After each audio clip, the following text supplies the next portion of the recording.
Hi, I'm Irene Tansman, author of A.B. and Arlene's Autism War. I'm also the executive director of the Saving Rentham and Hogan Alliance. Today, I'd like to talk to you about the new Autistic Barbie.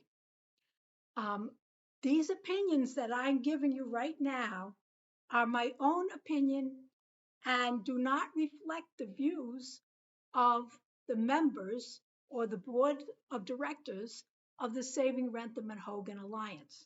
I know that there are many members who disagree with what I'm about to say, and I want to say you are entitled to your opinion.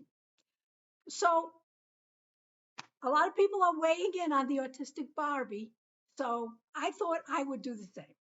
So, here are my thoughts on the Autistic Barbie. First of all, uh, one of the reasons people are saying that there was a need for an autistic Barbie was to give little children with autism um, a, a doll, an example of someone who would be like them in their for their imaginative play. Well, there's only one problem with that, and the problem is that individuals, little children with level 3 autism, do not have imaginative play. In fact, it's one of the hallmark symptoms of autism. And I want to tell you that for the families, this is absolutely devastating. It's even, for some families, it's even more devastating than the communication difficulties.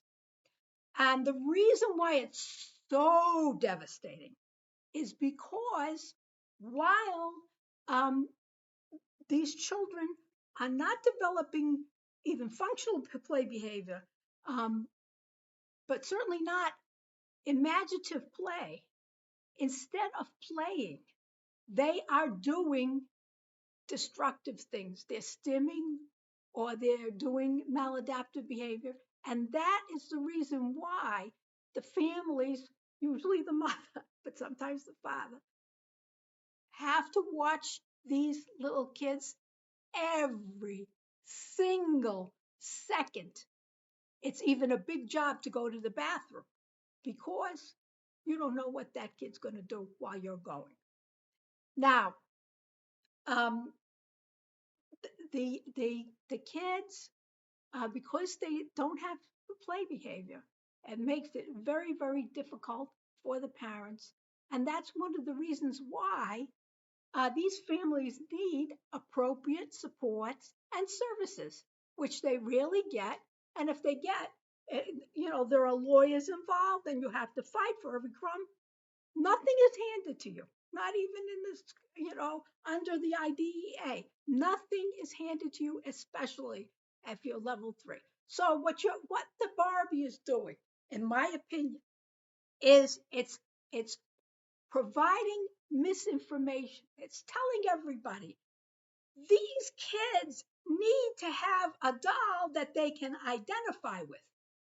You don't need a doll if you can identify with, if you have no imaginative play.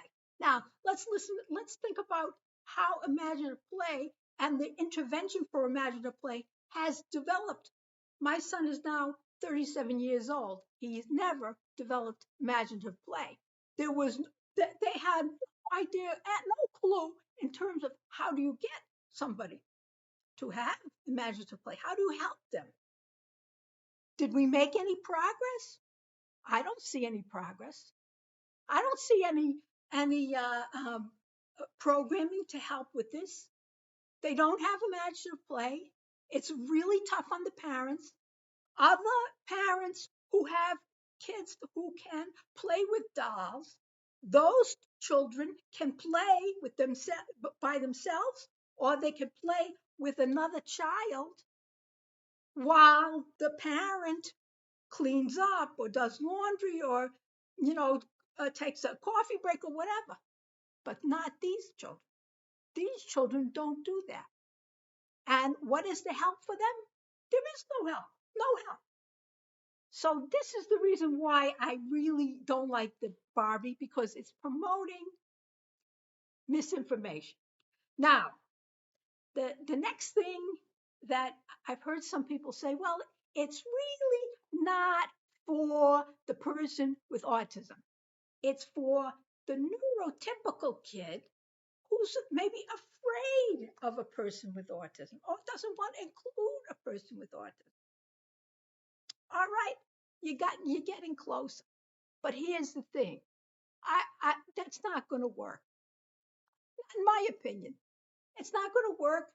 The children are afraid because the person might be stimming, might have self-injurious behavior, might have a tantrum, and that makes them nervous. It would make an adult nervous.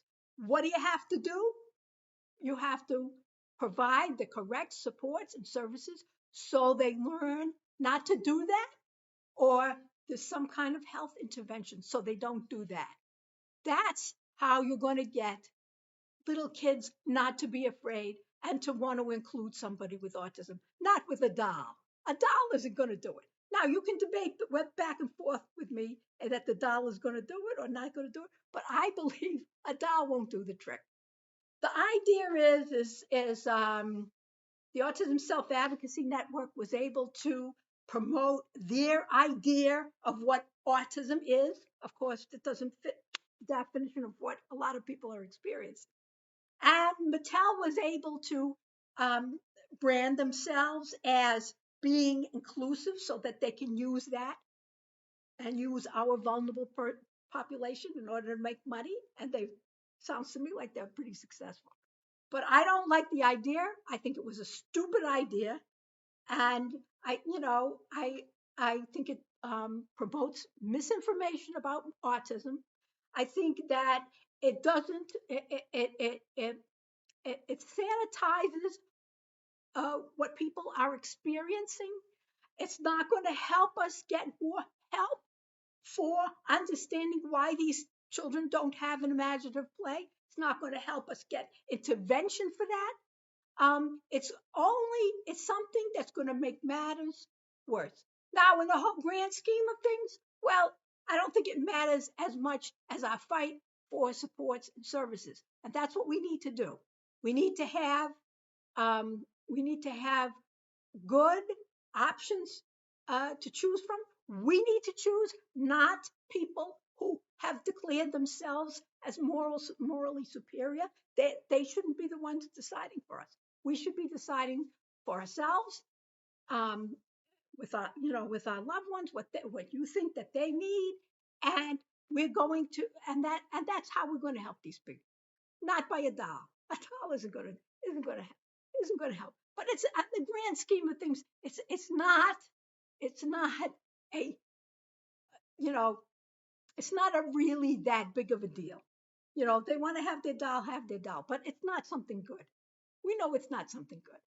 Now, I hope that I've entertained you and that you've gotten some from my video. Thank you for watching, and I'll see you on the next one.